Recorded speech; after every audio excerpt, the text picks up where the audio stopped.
Hello and welcome to my science tutorials. In today's video, we want to continue looking at some of the past questions that came on alternating current in WAEC exam. Now, in the previous video, we looked at three examples. Now we'll continue with a fourth example, and this is what we have for today's question. So we have a coil of inductance 0.12 Henry. It's connected across a 120 volt 60 hertz AC source. We are to calculate the current in the circuit. So this is the problem that we have for today. And this is the SSE 2002 question number 37. All right, so let's proceed to look at the solution to this problem.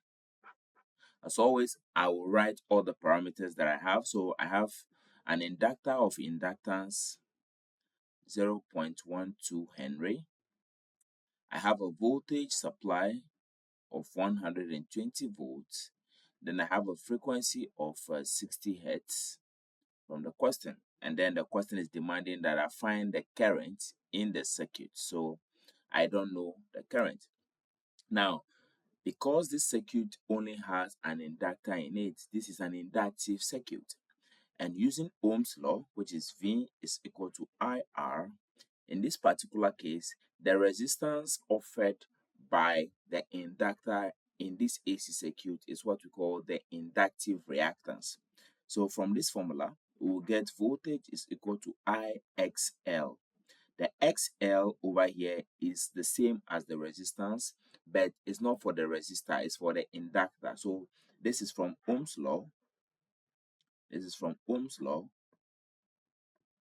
And then we are getting that the resistance in an inductive circuit is called inductive reactance, and we represent it with XL.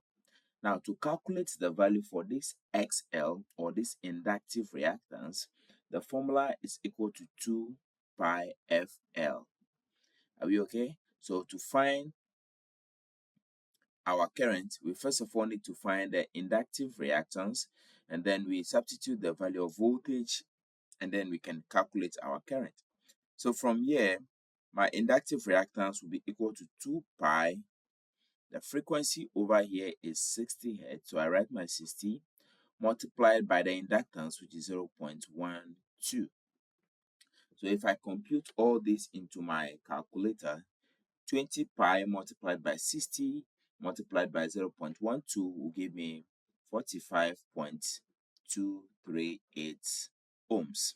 So this becomes the inductive reactance in my question.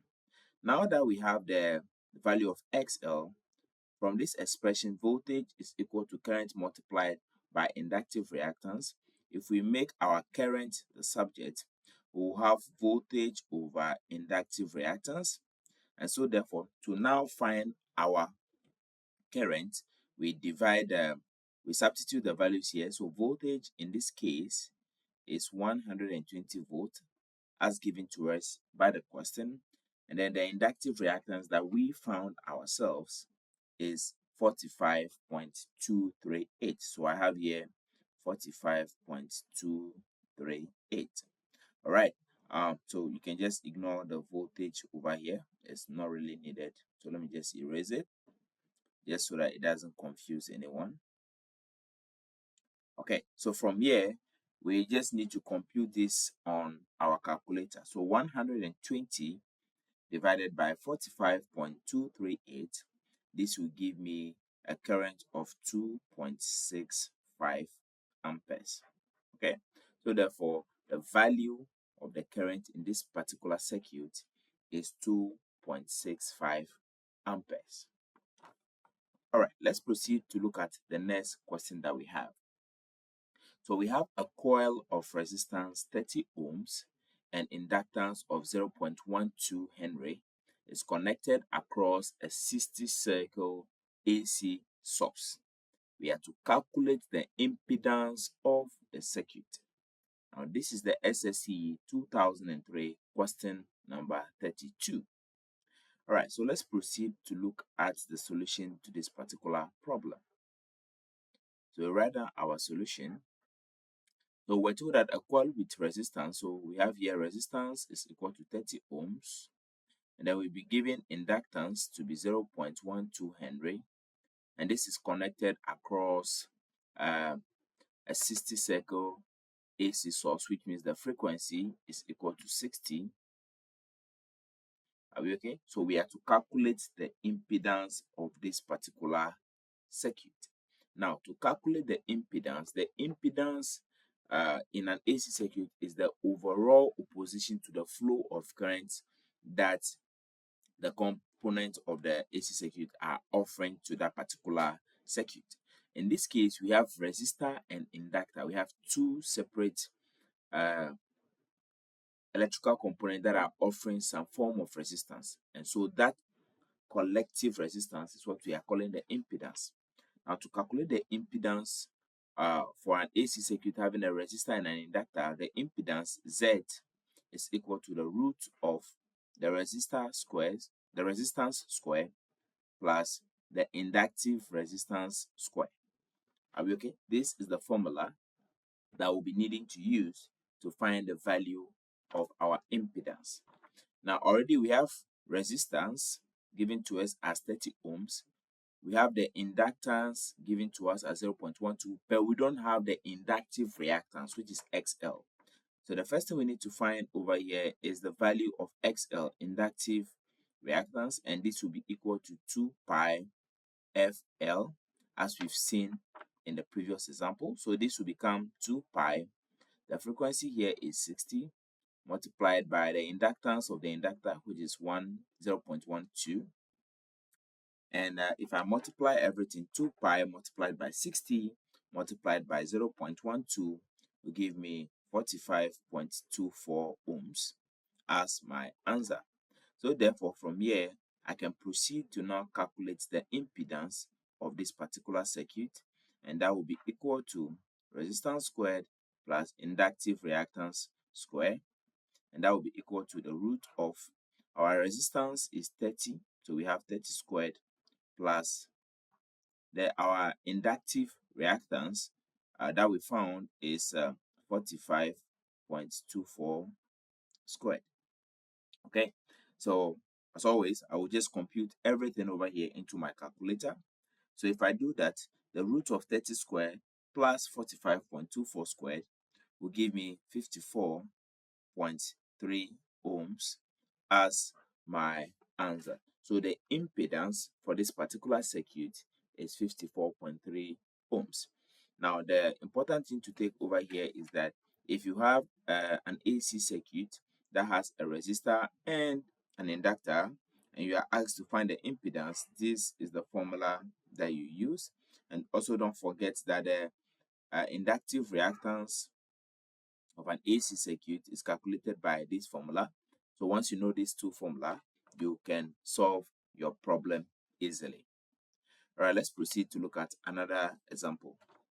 So over here, we have a 20 microfarad capacitor and 50 ohms resistor are connected in series across a 230 volt 50 hertz AC supply. We have to calculate the impedance of the circuit. Now, if you look at this problem is similar to the previous one. The only difference here is that instead of having an inductor in this particular circuit with the resistor, we now have a capacitor and a resistor. That is the only difference, but everything else is the same, almost the same.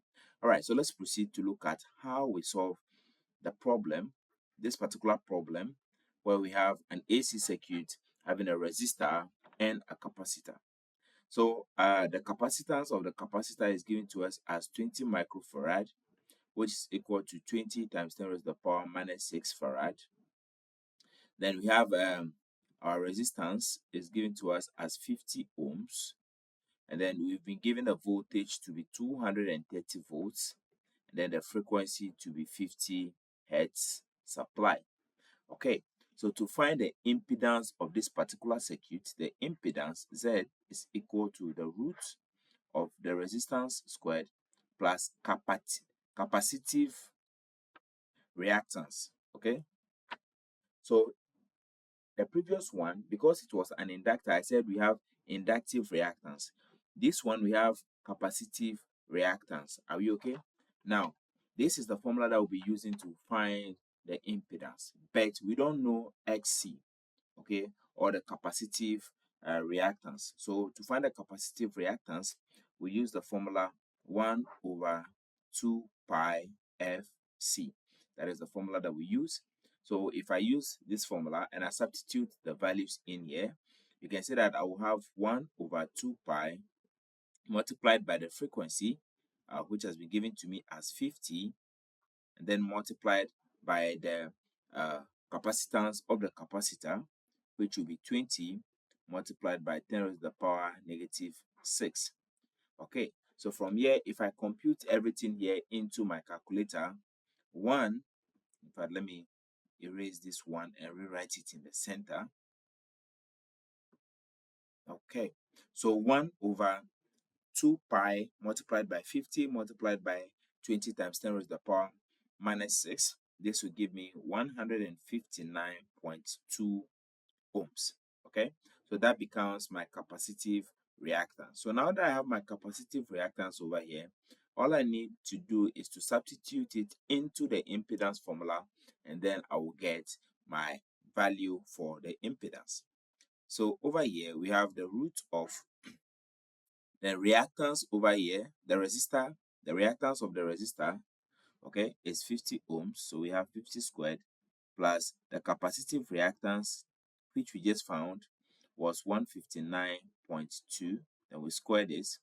So the root of 50 squared plus 159.2 squared, this will give us 166.9 ohms as our answer. So this is how we solve a problem in alternating current or in AC theory, where we have a resistor and then a capacitor in one circuit connected in series with an AC source, and we've been asked to find the impedance. Don't forget that when we had an inductor inside, the formula was slightly different, because even though the impedance formula was still the same, in place of the capacitive reactance over here, we had the inductive reactance. And to find the inductive reactance, we said the formula is 2 pi FL. 2 pi FL. But for the capacitive reactance, it is 1 over 2 pi FC. So once you know these two distinctions between the capacitive reactance and then the inductive reactance, you should have no problem at all finding the impedance of an AC circuit. All right, so thank you so much for watching the second part of these past questions on AC series or alternating current series. Like I said, I'll be leaving the link to the a link in the description of this video, where you can have access to the full tutorial on the AC theory concept. So you watch all that video, understand the full concept of alternating current and the formulas that we are using, and then you can come back to these past questions and then try your hands on questions that came during the WAEC exam. So thank you so much for watching, and I'll see you in the part 3, where we will solve more questions. And at the end, after we are done with all the past questions, I will combine all of them into one full long tutorial video for you guys to enjoy. So thank you once again. And if you want to support me, you can do that by subscribing to the channel, and then you can also join my membership program. It is very cheap and affordable, just as a way of supporting me. I think I have up until $1 per month as a membership fee. So you can just support me. $1 a month is enough for you to support me. I know we are students, we don't have money, but you can support me regardless.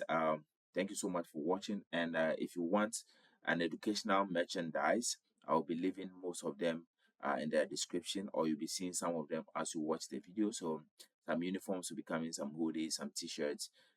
If you love them and you want to purchase them, you can purchase them. I'll get a small commission, and that is also another way of supporting the channel. But if you cannot do any of those, I still appreciate you for watching the video, and I will see you in the next one. Bye bye and peace.